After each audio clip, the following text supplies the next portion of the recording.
जी नमस्कार दोस्तों, स्वागत है आप सभी का आपके अपने चैनल गुरुजी स्टडी सर्किल में। आज हम आपको बीएड फर्स्ट ईयर के पेपर 2 के अंतर्गत समकालीन भारत एवं शिक्षा contemporary India and education subject के टॉप महत्वपूर्ण एमसीक्यू प्रश्न को लेकर आए हैं। तो चलिए शुरू करते हैं आज का क्लास। आज का क्लास बहुत ही यूजफुल होने वाला है। आते हैं प्रश्नों की ओर।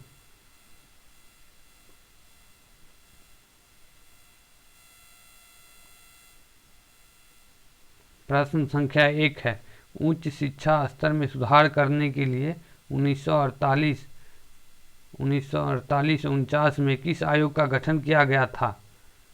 तो यहाँ जो है ऑप्शन 1 है माध्यमिक शिक्षा आयोग, ऑप्शन 2 है राष्ट्रीय शिक्षा आयोग, ऑप्शन 3 है राधा कृष्णन आयोग, ऑप्शन 4 है इनमें से कोई नहीं।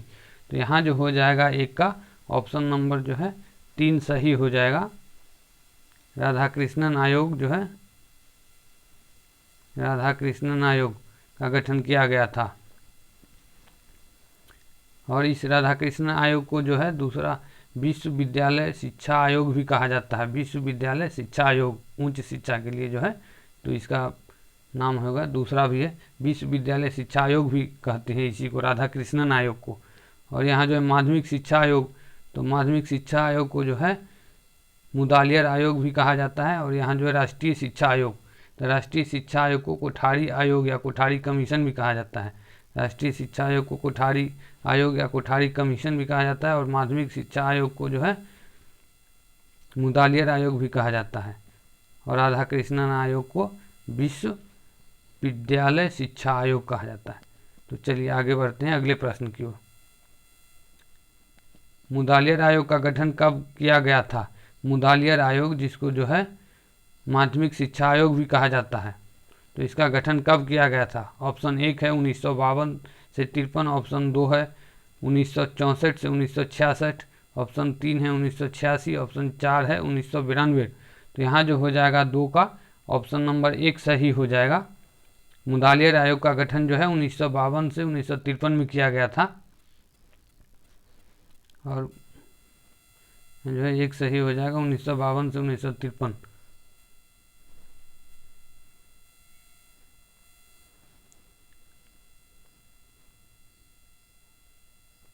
मुदालियर आयोग को जो है माध्यमिक शिक्षा आयोग भी कहा जाता है। तो चलिए आगे बढ़ते हैं अगले प्रश्नों की ओर। माध्यमिक शिक्षा आयोग के अध्यक्ष कौन थे? माध्यमिक शिक्षा आयोग के अध्यक्ष कौन थे?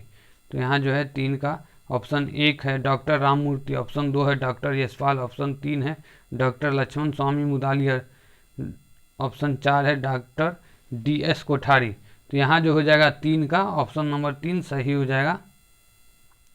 डॉक्टर लक्ष्मण स्वामी मुदालियर माध्यमिक शिक्षा आयोग के अध्यक्ष थे। चलिए आते हैं अगले प्रश्न की ओर। माध्यमिक शिक्षा आयोग के द्वारा दिया गया सुझाव क्या है? माध्यमिक शिक्षा आयोग के द्वारा दिया गया सुझाव क्या है? क्या क्या सुझाव दिया गया है? तो यहाँ देखिए ऑप्शन 1 है व्यावसायिक शिक्षा के संबंध में सुझाव, व्यावसायिक शिक्षा के संबंध में जो सुधार या इसके लिए सुझाव दिया गया। ऑप्शन 2 है स्त्री शिक्षा संबंधी सुझाव, ऑप्शन 3 है परीक्षा प्रणाली संबंधी सुझाव, ऑप्शन 4 है उपरोक्त सभी। तो यहाँ जो हो जाएगा 4 का ऑप्शन नंबर 4 सही हो जाएगा। ऑप्शन नंबर 4 सही हो जाएगा। ये जो है सभी सुझाव दिया गया था माध्यमिक शिक्षा आयोग के द्वारा। चलिए आते हैं अगले प्रश्नों की ओर। राष्ट्रीय शिक्षा आयोग, राष्ट्रीय शिक्षा आयोग जिसको जो कोठारी कमीशन भी बोला जाता है, कोठारी आयोग भी बोला जाता है, का गठन कब हुआ था? तो कब हुआ था इसका गठन?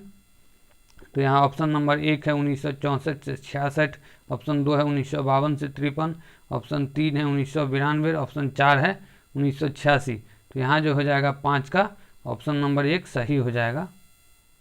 1964 से 1966 में जो है कोठारी कमीशन राष्ट्रीय शिक्षा आयोग का गठन हुआ था। चलिए आते हैं अगले प्रश्नों की ओर। राष्ट्रीय शिक्षा आयोग कोठारी कमीशन का गठन किसकी अध्यक्षता में हुआ था? तो ऑप्शन 1 है डॉक्टर यशपाल, ऑप्शन 2 है डॉक्टर DS कोठारी, ऑप्शन 3 है डॉक्टर राममूर्ति, ऑप्शन 4 है डॉक्टर ताराचंद। तो यहाँ जो हो जाएगा 6 का ऑप्शन नंबर 2 सही हो जाएगा। डॉक्टर DS कोठारी की अध्यक्षता में जो है राष्ट्रीय शिक्षा आयोग का जो है गठन हुआ था।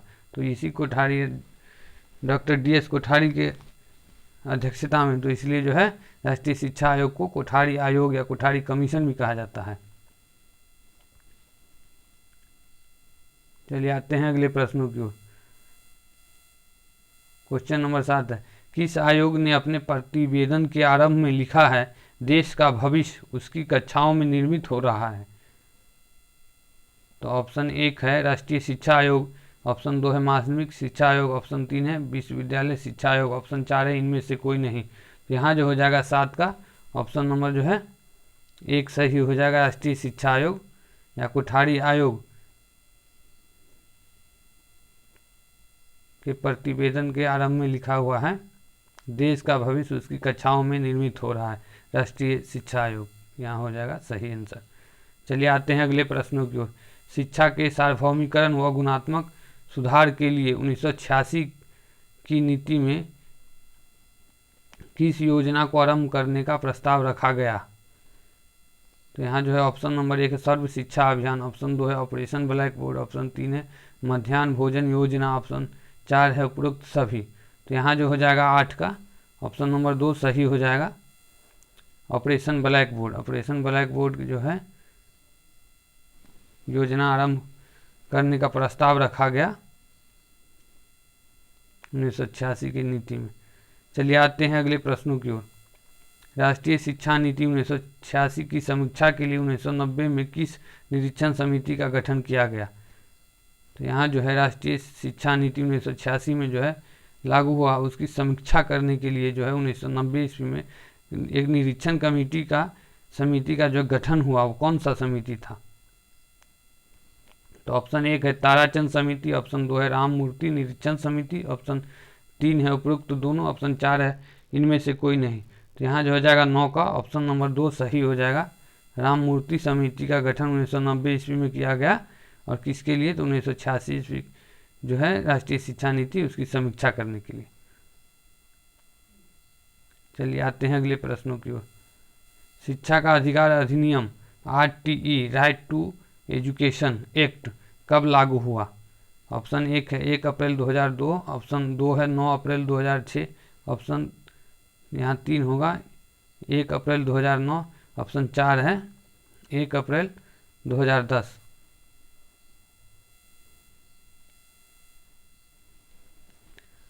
तो यहाँ जो हो जाएगा 10 का ऑप्शन नंबर 4 जो है सही हो जाएगा। 1 अप्रैल 2010 को जो है शिक्षा का अधिकार अधिनियम लागू हुआ। चलिए आते हैं अगले प्रश्नों की ओर। संयुक्त राष्ट्र मानव अधिकारों की घोषणा में कौन कौन से अधिकार शामिल है? संयुक्त राष्ट्र जो है संयुक्त राष्ट्र संघ जो है वहाँ जो है मानव अधिकार की घोषणा में कौन कौन से अधिकार शामिल है? ऑप्शन 1 है नागरिक और राजनीतिक अधिकार, ऑप्शन 2 है आर्थिक सामाजिक और सांस्कृतिक अधिकार, ऑप्शन 3 है 1 और 2 दोनों, ऑप्शन 4 है इनमें से कोई नहीं। तो यहाँ जो हो जाएगा 11 का ऑप्शन नंबर 3 सही हो जाएगा, 1 और 2 दोनों हो जाएगा सही। नागरिक और राजनीतिक अधिकार भी है, आर्थिक सामाजिक और सांस्कृतिक अधिकार भी है।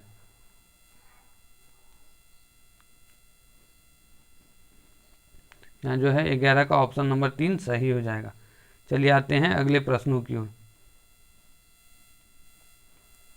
क्वेश्चन नंबर 12 है संयुक्त राष्ट्र संघ द्वारा बाल अधिकार की घोषणा कब की गई?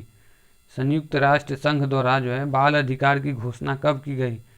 तो ऑप्शन 1 है 14 नवंबर 1981, ऑप्शन 2 है 25 नवंबर 1983, ऑप्शन 3 है 20 नवंबर 1989, ऑप्शन 4 है 20 नवंबर 1990। तो यहाँ जो हो जाएगा 12 का ऑप्शन नंबर 3 सही हो जाएगा।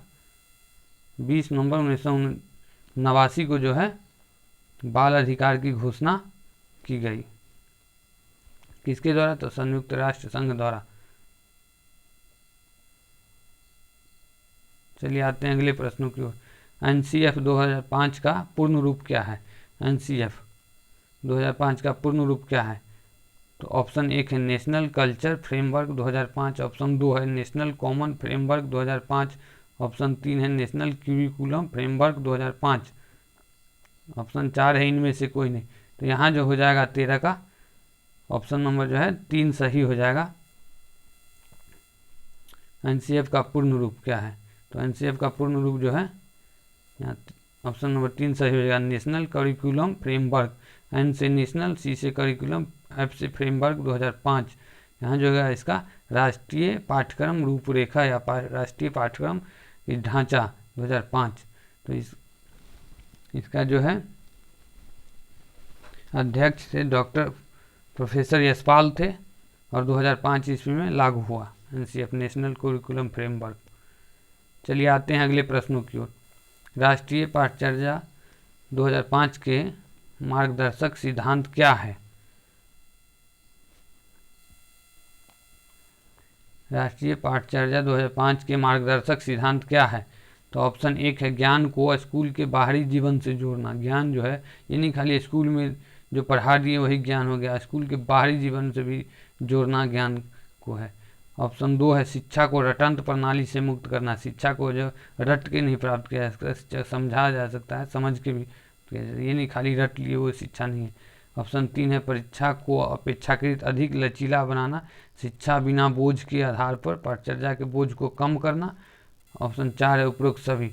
तो यहाँ जो हो जाएगा इसका ऑप्शन नंबर 4 सही हो जाएगा, उपरोक्त सभी है। राष्ट्रीय पाठचर्या 2005 के मार्गदर्शक सिद्धांत क्या क्या है? तो ये सभी सिद्धांत है। ज्ञान को स्कूल के बाहरी जीवन से जोड़ना है, शिक्षा को रटंत प्रणाली से मुक्त करना है, ऑप्शन 3 में परीक्षा को अपेक्षाकृत अधिक लचीला बनाना है परीक्षा को, शिक्षा बिना बोझ के आधार पर पाठचर्या के बोझ को जो है कम करना। यानी कि बहुत सारा पाठचर्या सिलेबस करिकुलम दे दिए, कितना पढ़ना है वो सब नहीं, एकदम सीमित में पढ़ना। तो उपरोक्त सभी जो है यहाँ 14 का हो जाएगा, ऑप्शन नंबर 4 उपरोक्त सभी। चलिए आते हैं अगले प्रश्नों की ओर। सर्व शिक्षा अभियान की शुरुआत कब की गई? सर्व शिक्षा अभियान की शुरुआत कब की गई? ऑप्शन 1 है 2005 से 2006, ऑप्शन 2 है 2006 से 2007, ऑप्शन 3 है 2001 से 2002, ऑप्शन 4 है 2009 से 2010। तो यहाँ जो हो जाएगा 15 का ऑप्शन नंबर 3 सही हो जाएगा। 2001 से 2002 में सर्व शिक्षा अभियान की शुरुआत की गई।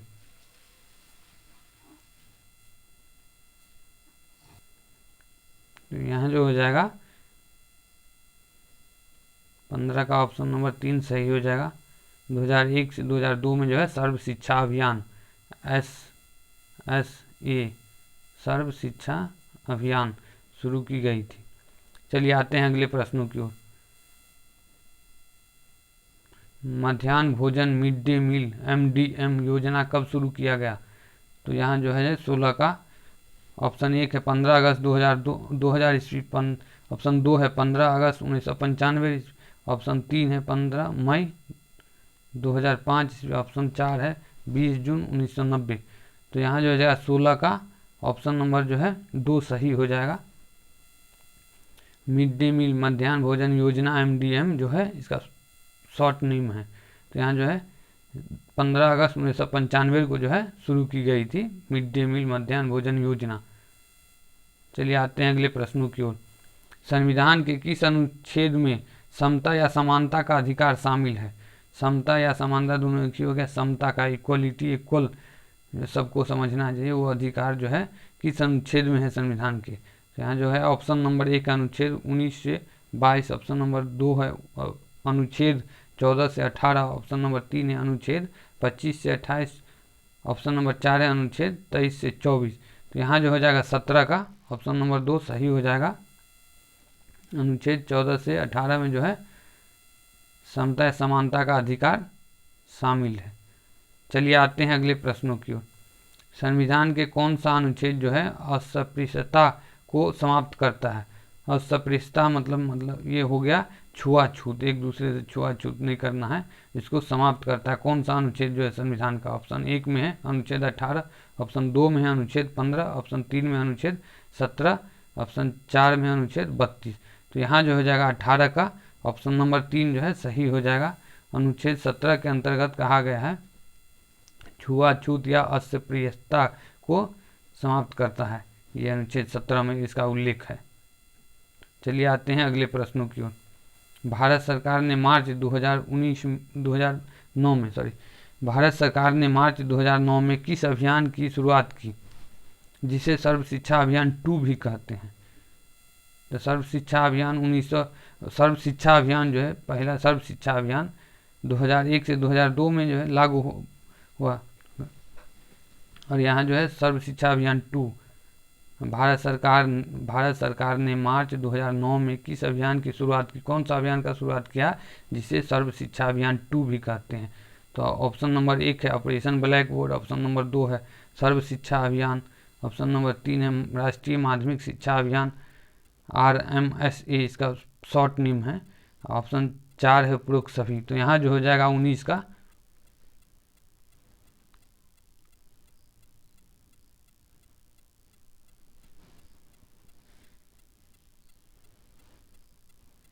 यहाँ जो हो जाएगा 19 का ऑप्शन नंबर 3 सही हो जाएगा।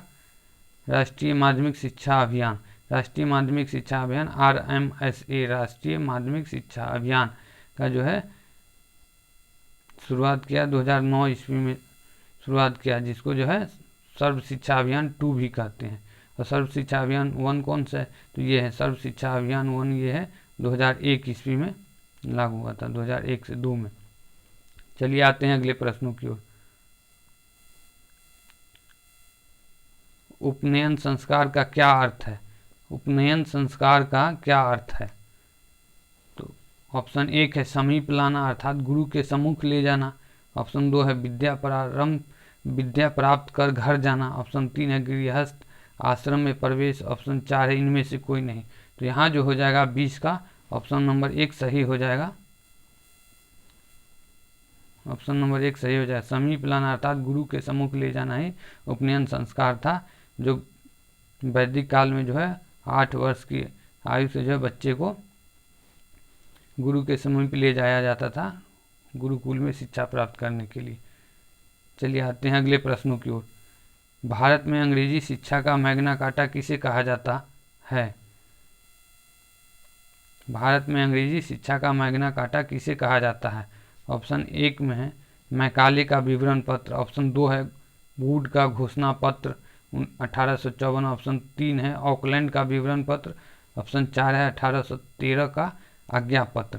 तो यहाँ जो हो जाएगा 21 का ऑप्शन नंबर 2 जो है सही हो जाएगा।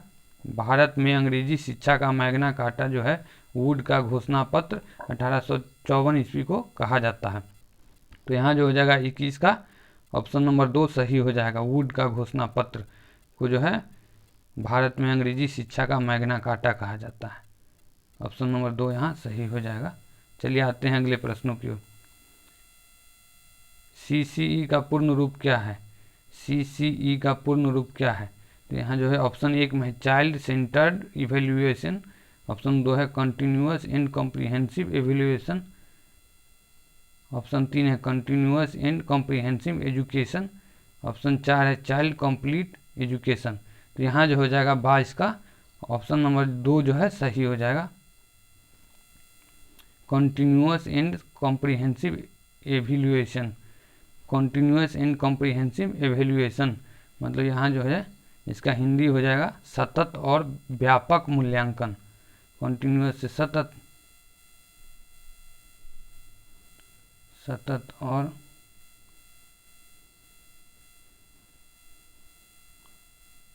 व्यापक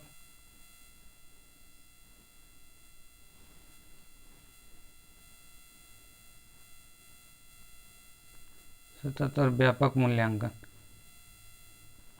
तो यहाँ जो हो जाएगा इसका ऑप्शन नंबर 2 जो है सही हो जाएगा, continuous and comprehensive evaluation CCE का पूर्ण रूप।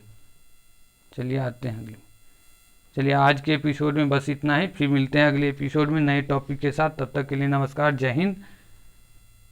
वीडियो अच्छा लगा हो तो लाइक कीजिएगा वीडियो को और चैनल को सब्सक्राइब भी कर दीजिएगा। Please like and subscribe. Thanks for watching.